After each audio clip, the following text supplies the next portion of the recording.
நீங்க ஒரு tax ரெஜிமை benefit கொடுக்குறீங்க, இன்னொரு டாக்ஸ் ரெஜிமை டிப்ரீவ் பண்றீங்க. இது அரசியல் சட்டத்துக்கு எதிரானது. லைகா புரொடக்ஷன் சுபாஷ்கரன் வழங்கும் மகள் திருமணி இயக்கத்தில் அஜித் குமார் நடிக்கும் விடாமுயற்சி வெற்றி நடை போடுகிறது. Holidays-nale GT Holidays da. GT Holidays, South India's #1 travel brand. Make Howrah Pay your trusted partner for all your payout needs.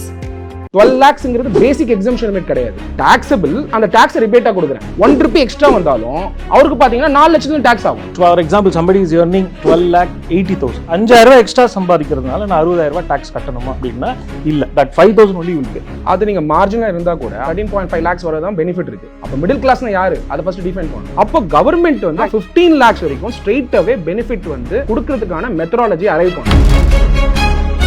Volt tax ரெஜிம்ல இருந்து நியூ டாக்ஸ் ரெஜிமோட அப்ஜெக்டிவ் என்னன்னு பார்க்கணும். இன்னைக்கு இன்சூரன்ஸ் போடுவானான்னு தெரியாது ஜென்சி. அவங்களை நம்பி ஃபேமிலி இருக்கு. நீங்க நியூ டாக்ஸ் ரெஜிம் புஷ் பண்ணும்போது இன்சூரன்ஸ் லெஸ் சொசைட்டியை நம்ம உருவாக்க ட்ரை பண்றோம். இன்சூரன்ஸ்ங்கிறது உங்களுக்கு தேவை, நீங்க டாக்ஸ் சேவிங்ஸ்க்காக தான் பண்ணுங்கிறது உங்களுக்கு புரிதலே இல்லைன்னு அர்த்தம். மூணாவது வந்து சேவிங்ஸ்ங்கிறது எனக்கு தேவை, உங்களுக்கு தேவையானதை நீங்களே செஞ்சுக்கங்க அப்படின்னு சொல்றாங்க. அதுல என்ன தவறு இருக்கு? கன்சம்ஷனை உயர்த்தணுன்றதுக்காக உங்க கையில காசு கொடுக்குறாங்க தவிர சேவிங் ப்ரோமோட் பண்ண நினைச்சிருந்தா ஓல்ட் டாக்ஸ் ரெஜிம்ல 80C வந்து ப்ரோமோட் பண்ணிருப்பாங்க. நீங்க ஹவுசிங் லோன் எடுக்கிறீங்க, உங்களுக்கு 2 லட்சம் ரூபாய் இன்ட்ரெஸ்ட் சேவிங்ஸ் இருக்கு, பிளஸ் உங்களுக்கு 80Cல உங்களுக்கு பெனிஃபிட் இருக்கு. நீங்க எத்தனை பேரால வீடு வாங்க முடியுது மிடில் கிளாஸ்? ஸோ இன்னைக்கு ப்ராக்டிக்கலாவே என்னால அந்த ஹவுசிங் லோன் பெனிஃபிட் அவைல் பண்ண முடியல. ஏன்னா நான் வாங்கினா எனக்கு பர்டன் தான் நான் ஃபீல் பண்றேன். இப்போ 80Cலயே ஃபிக்ஸட் டெபாசிட் இருக்கு. பட் அந்த ஃபிக்ஸட் டெபாசிட்ல இன்ட்ரெஸ்ட் ரேட் கம்மி. So you are actually locking your investment for a smaller return. But அந்த சேவிங் ஹேபிட்ன்றது கொண்டு வரணுங்கிறது நல்லது. பட் அது கவர்மெண்ட் இன்சிஸ்ட் பண்ண முடியாதுன்றது ஃபேமிலி வைஸ் முன்னாடி வந்து ஆப்பர்ச்சுனிட்டி இருக்கு. நீங்க டிசைட் பண்ணுங்க. 2 டாக்ஸ் ரெஜிமும் ஈக்குவாலிட்டில இருந்தா பரவாயில்ல. கவர்மெண்ட் அவங்களோட பட்ஜெட் ஸ்டேட்மெண்ட்லயே கிளியரா சொல்றாங்க கன்சம்ஷன் ஏத்தணும்னு.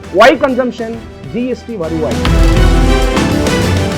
இப்ப இங்க இன்னொரு சந்தேகமும் வருது. அது வந்து எல்லாரும் கேட்குற ஒரு டவுட்டா தான் இருக்கு. அதாவது வந்து நம்ம இன்வெஸ்ட்மெண்ட் பண்றோம். இப்ப அது தனி ட்ராக்கு, நீங்க இதோட கலக்காதீங்கன்னு சொல்றாங்க. ஸோ இன்வெஸ்ட்மெண்ட் நம்ம பண்றோம். பட் இன்வெஸ்ட்மெண்ட்ல இருந்து நம்மளுக்கு வர ப்ராஃபிட்டை வந்து அந்த 12 lakhs ஸ்லாபோட வந்துட்டு சேர்த்து வச்சு பார்ப்பாங்களா, பார்க்க மாட்டாங்களா? இந்த டவுட்டும் இங்க நிறைய பேருக்கு இருக்கு. கிடையவே கிடையாது. அந்த ப்ரொஃபஷனல் இன்கம், நீங்க வேலை பார்க்குறீங்க இல்லையா, அதுக்கு தான் கிளியரா சொல்லியிருக்காங்க 12 lakhs. நீங்க சொல்றது வந்து இன்வெஸ்டிங் இன்கம். இன்வெஸ்டிங் இன்கம்ல உங்க எஃபோர்ட் எதுவும் கிடையாது. யுவர் ஜஸ்ட் மேக்கிங் அண்ட் ஒரு அசெட்ல இன்வெஸ்ட் பண்றீங்க, அதுலேருந்து வர இன்கம் அது வந்து செப்பரேட்டா நீங்க பே பண்ணி தான் ஆகணும், ஃபைல் பண்ணி தான் ஆகணும். ஆஸ் ஃபார் அஸ் இன்வெஸ்டிங் இன்கமுக்கு கேபிட்டல் கெயின் என்னவோ அது அப்ளிகபிள். அது இது நம்ம குழப்பிக்கூடாது. ஒருத்தர் இன்வெஸ்ட்மெண்ட்ஸ் வாங்கியிருக்காரு, ஒரு 4 லட்சத்துக்கு வாங்கியிருக்காரு, அவர் ஒரு ஈக்குவிட்டியில் வாங்கியிருக்காரு, அவர் ஒரு 8 லட்சத்துக்கு விற்றுருக்காரு, அது ஒரு 2 வருஷம் ஆயிருக்கு, அவருக்கு ஒரு 4 லட்சம் கேபிட்டல் கெயின் இருக்குன்னு சொன்னால் ஒரு பேசிக் எக்ஸம்ஷன் ஒரு 1,25,000 இருக்குது. அதை டிடக்ட் பண்ணிக்கிட்டு ரிமைனிங் அமௌண்ட்டுக்கு 12.5% பே பண்ணணும். அவருடைய ப்ரொஃபஷனல் இன்கம் 12 லட்சத்துக்கு கம்மியாக இருந்தாலும் பரவாயில்ல, அதுக்கு டேக்ஸ் கிடையாது. ஆனால் இந்த இன்வெஸ்டிங் இன்கம்க்கு கேபிட்டல் கெயின் கண்டிப்பாக பே பண்ணி தான் ஆகணுங்கிறது தான் கிளியராக சொல்லியிருக்கோம். நம்ம கூட சத்யகுமார் சார் நினைச்சிருக்காங்க. சார், ஓவராலாக பட்ஜெட் பற்றி எல்லாருமே வந்து அவங்களோட ஒப்பீனியனை சொல்லிட்டாங்க. ஸோ நம்ம அதுலேருந்து உங்ககிட்ட ஸ்டார்ட் பண்ணிடலாம்னு நினைக்கிறேன். ஓவராலாக பட்ஜெட் பற்றி உங்களோட ஒப்பீனியன் கொஞ்சம் ஷார்ட்டாக சொல்லுங்க சார். ஃபர்ஸ்ட் டைம் நான் வந்து 15 lakhs வரைக்கும் கவர்மெண்ட் பெனிஃபிட் தரணும், அப்படி கொடுக்கலனா இந்த அரசாங்கம் எலெக்ஷனில் தோத்துருவாங்கன்னு சொல்லியிருந்தேன். For a simple reason, 2 factor தான் மெயின். ஏன் இந்த அரசாங்கம் கொடுக்கணும் மிடில் கிளாஸ்க்கு அப்படின்னு பார்த்தீங்கன்னா, salaried people are the most honest taxpayers. ஏன்னா இப்போ சேலரி வாங்குறவங்க 192ல் டிடிஎஸ் டிடக்ட் பண்ணிட்டு தான் அவங்களுக்கு சேலரி கிடைக்குது. ஃபர்ஸ்ட் ஷேர் வந்து கவர்மெண்ட்டுக்கு. ரெண்டாவது இஷ்யூ என்ன சேலரிட் எம்ப்ளாயிஸ்க்குன்னா, அசெட் ப்ரைஸ் இன்ஃப்ளேஷனும் இருக்குது. இன்னைக்கு ரியல் எஸ்டேட் ப்ரைஸ் ஏறி இருக்கு, கோல்ட் ப்ரைஸ் ஏறுது. ஆன் தி அதர் சைட் பார்த்தீங்கன்னா ஃபுட் ப்ரைஸ் இன்ஃப்ளேஷனும் இருக்குது. அப்படி இருக்கும் பொழுது இந்த டைமில் யாருக்கு பெனிஃபிட் கொடுக்கணும்னு இருக்குது. நீங்கள் டாப் 10 பணக்காரங்களுக்கு வந்து பெனிஃபிட் கொடுக்கணுமா, இல்லை சேலரிட் எம்ப்ளாய்க்கு பெனிஃபிட் கொடுக்கணுமான்றது தான் பாயிண்ட். அப்படி பார்க்கும்போது 2 பேருக்கு அட்டென்ஷன் தேவைப்படுது இந்த பட்ஜெட்டில். ஒன்று சீனியர் சிட்டிசன், இன்னொருத்தவங்க வந்து சேலரிட் எம்ப்ளாயி. ஸோ இப்போ கவர்மெண்ட் வந்து 12 lakhs வரைக்கும் கொடுத்துருக்காங்க. பட் 12 lakhsங்கிறது பேசிக் எக்ஸம்ஷன் லிமிட் கிடையாது. 12 lakhsங்கிறது ரிபேட் மாடல். டாக்ஸபிள், அந்த டாக்ஸ் ரிபேட்டா கொடுக்குறேன். 12 lakhs எனவே ரிபேட் தான் சார். நீங்க 4 lakhs வரைக்கும் எக்ஸம்ஷன், அதுக்கப்புறம் எக்ஸம்ஷன் லிமிட் 4 lakhs தான் பேசிக் எக்ஸம்ஷன் லிமிட். பட் நீங்க 12 lakhs போனீங்கன்னா மார்ஜினலா 1 ரூபி எக்ஸ்ட்ரா ஆகுது. 12 lakhs 1 ரூபி. சேலரி எம்ப்ளாயினா 12,75,000 ஸ்டாண்டர்ட் டிடக்ஷன் இருக்கு. 1 ரூபி எக்ஸ்ட்ரா வந்தாலும் 13 லட்சம் ரூபாய் சம்பாதிக்கக்கூடிய இல்ல 14 லட்சம் ரூபாய் சம்பாதிக்கக்கூடிய ஒரு மிடில் கிளாஸ் தான். அவருக்கு பாத்தீங்கன்னா 4 லட்சத்துக்கு டாக்ஸ் ஆகும். ஸோ த பெனிஃபிட் வந்து 12 lakhs குரூப்புக்கு மட்டும் தானே தவிர அதை தாண்டி வரவங்களுக்கு, அது எக்ஸீட் ஆகிறவங்களுக்கு 4 lakhs எனிவே டாக்ஸபிள். அதுலயுமே ஒரு சின்ன ஒரு மைன்யூட் nuances இருக்குங்கிறத நாங்க சில வீடியோஸ்ல பார்க்க முடியுது. ஃபார் எக்ஸாம்பிள் சார் சொன்ன மாதிரி 12 lakh இல்லை, இப்போ சார் சொன்னது correct, fantastic. For example, somebody is earning 12,80,000, 12,75,000 standard deduction போயிடுது. 5,000 ரூபாய் இன்கம் ஜாஸ்தியாக நான் வந்து சம்பாதிக்கிறதுனால 4 lakhsலேருந்து நீங்கள் கம்ப்யூட் பண்ணிங்கன்னு வச்சுக்கோங்க டாக்ஸ் ஸ்லாபை போட்டு. இந்த ரிபேட்டுன்றது 12 லேக் வரைக்கும் தான் இருக்குது. இப்போ அவருக்கு வந்து ஒரு 60,000 மேலே டேக்ஸ் இருந்தால் 5,000 எக்ஸ்ட்ரா சம்பாதிக்கிறதுனால நான் 60,000 டேக்ஸ் கட்டணுமா அப்படின்னா இல்லை. 89(1) ஒரு பிரிவில் ஒரு ரிலீஃப், மார்ஜினல் ரிலீஃப்னு ஒரு செக்ஷன். நீங்கள் வந்து அடிஷ்னல் டேக்ஸ் பே பண்ணுறது வந்து உங்களோட அடிஷ்னல் இன்கமோட ஜாஸ்தி ஆகக்கூடாது. நான் 5,000 இன்கம் எக்ஸ்ட்ரா ஏர்ன் பண்ணதுனால I have to pay 60,000. No, that 5,000 only will pay. For example, you are earning, let's forget your business, 12,20,000 you are earning. Tax compute பண்ணீங்கன்னா அப்படின்னா 65,000 வருதுன்னு வைங்க. You need not pay 65, you will only pay 20. Exactly. So அதுதான் நான் வந்துட்டு ஒரு வீடியோவா நாங்க பார்த்தோம், அதையுமே சொல்லி. அது நீங்க மார்ஜினா இருந்தா கூட அப்படி பார்த்தாலும் நீங்க 13 lakhs இல்ல 13.5 lakhs வரதான் பெனிஃபிட் இருக்கு. அப்ப மிடில் கிளாஸ்னா யாரு, அதை ஃபர்ஸ்ட் டிஃபைன் பண்ணணும். இப்போ நீங்க மிடில் கிளாஸ் சொல்றீங்க, 15 லட்சம் சம்பாதிக்கிறவரும் மிடில் கிளாஸ் தான், 16 லட்சம் சம்பாதிக்கிறவரும் மிடில் கிளாஸ் தான். மிடில் கிளாஸ்க்கு டெஃபினேஷனே கிடையாது, நம்ம நினைச்சுக்க வேண்டியதுதான். That's perception. அப்போ கவர்மெண்ட் வந்து, ஐ ஸ்டாண்ட் மை பாயிண்ட், என்னன்னா 15 lakhs வரைக்கும் ஸ்ட்ரெயிட் அவே பெனிஃபிட் வந்து கொடுக்கறதுக்கான மெத்தடாலஜி அரைவ் பண்ணும். இன்னைக்கு 4 lakh பேசிக் எக்ஸம்ஷன் லிமிட்ல கொண்டு வந்துட்டாங்க. 7 lakh ரிபேட் மாடல் இருந்தது, இப்போ 12 lakhs ஆக்கியிருக்காங்க.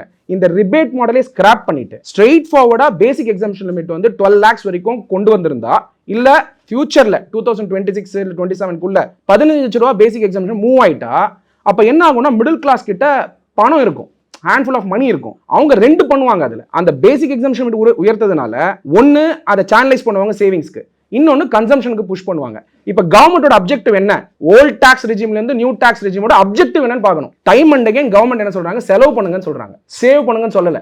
அப்போ ஜென்சியும் எதுக்கு மூவ் ஆறாங்க, கன்சம்ஷன் சேவிங் பேட்டர்ன் இல்லாம செலவு பண்ற பேட்டர்ன் தான் போறாங்க.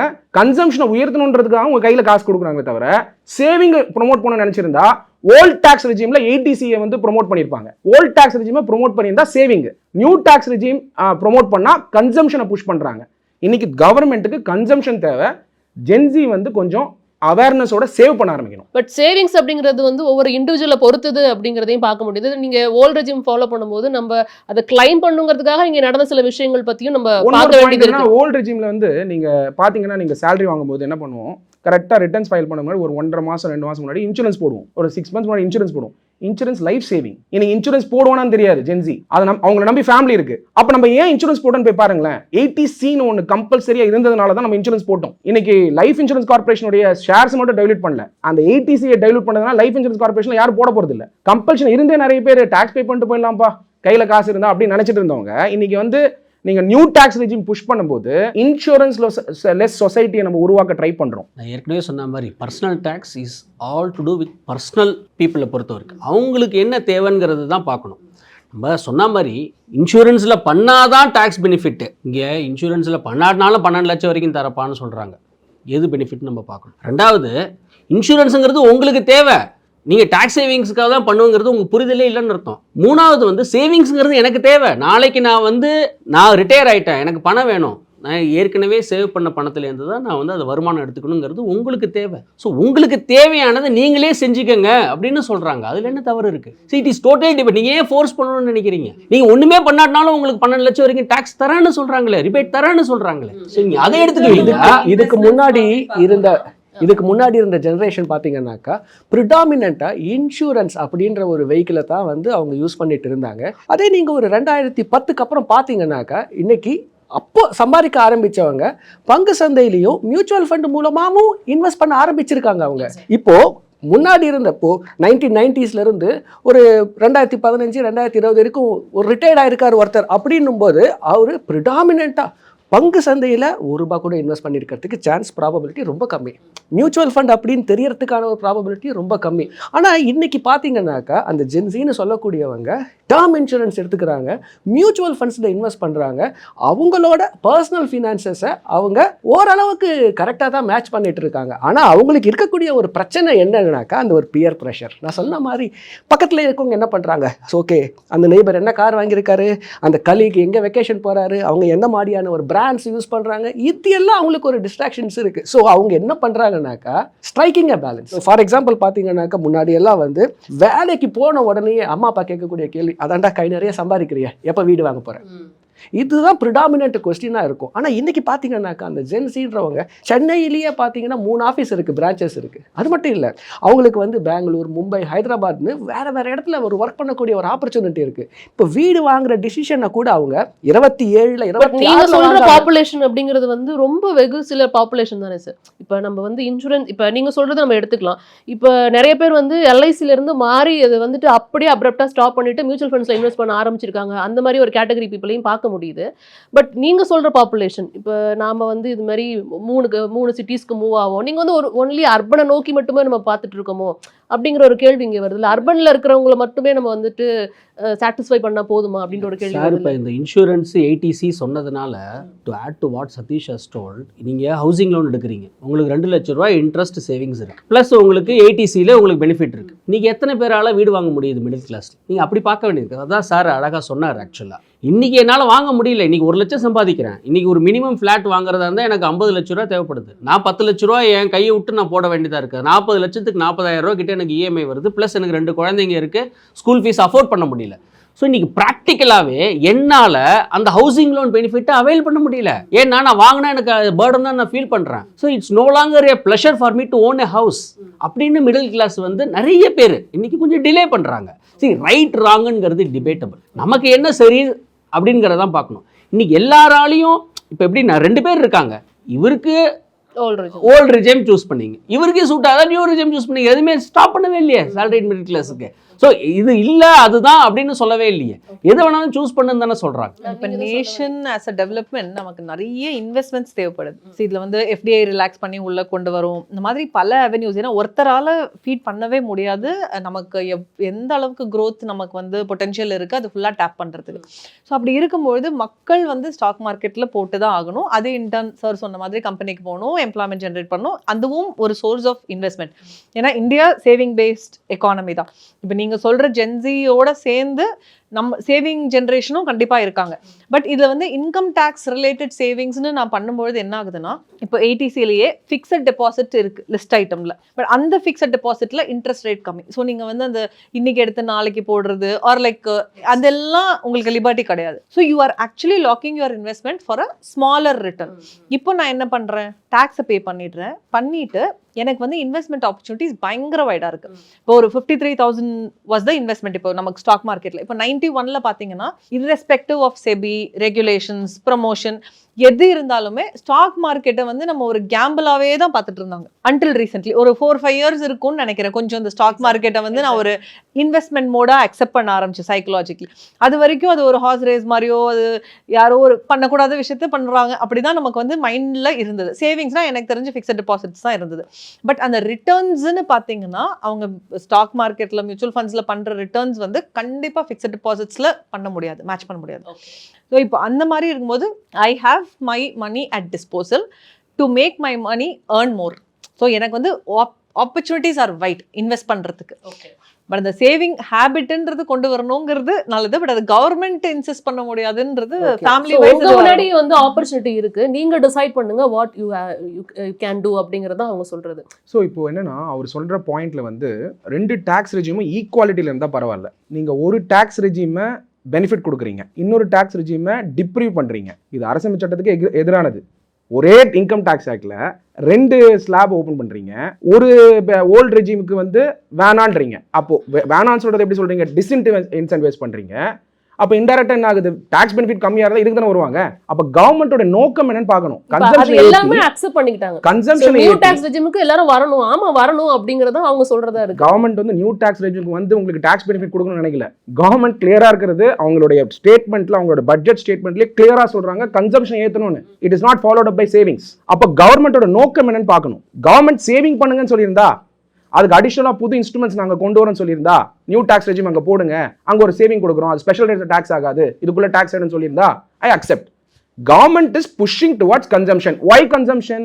ஜிஎஸ்டி வருவாய், பாப்கார்ன் டாக்ஸ் போடுவீங்க, அது மேலே கேரமல் பேஸ்டு, அப்புறம் menu paste taxation. I am for GST, one nation one market one tax, and not for multiple tax, menu paste taxation, coming into home and taxing everything based on menu.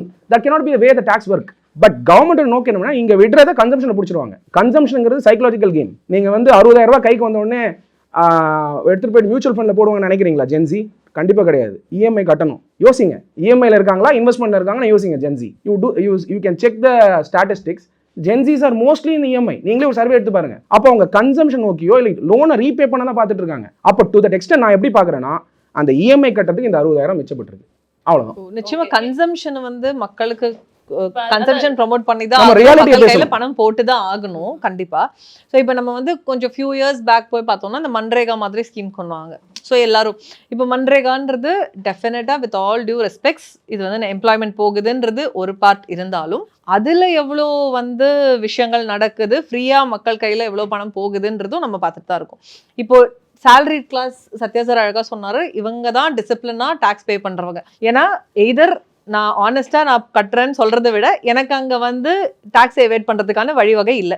Except for நான் இந்த fake deductions claim பண்ணி பண்ணேன்னா அது மட்டும் தான். அது நிறைய பேர் பண்ணல, 90,000 பேர் பண்ணியிருக்காங்க. ஸோ அந்த ஹோல் பாப்புலேஷன் அதை பண்ணல. ஸோ இப்போ இந்த மாதிரி ஒரு சுச்சுவேஷன்ல salary கிளாஸ் எப்போ என்ன நினைக்கிறாங்க, ஒரு ஃப்ரீபி அனௌன்ஸ் பண்ணாலே நமக்கு டக்குன்னு என்ன வருது, டாக்ஸ் கட்டுறவங்களுக்கு என் டாக்ஸ் எல்லாம் இப்படி போகுது அப்படிங்கிறது ரொம்ப காமனா வருது. அண்ட் அது வந்து நாட் அக்செப்டபிள் மோட். இப்போ பணம் வந்து மக்கள் கையில போடணும்னா எப்படி போடணும், ஒன்றும் ஃப்ரீயா கொடுக்கலாம். ஃப்ரீயா கொடுக்கறது அக்செப்ட் பண்ண முடியாதுல்ல. இப்போ இத்தனை பேர் டாக்ஸ் கட்டுறாங்க, இவங்களுக்கு பெனிஃபிட் கொடுக்காம ஃப்ரீயா கொண்டு போய் இன்னொரு இடத்துல பணம் கொடுக்கறதுங்கிறது கரெக்டா வராது. அப்போ எக்கானமி இம்பேலன்ஸ் வரும் சார் சொல்ற மாதிரி.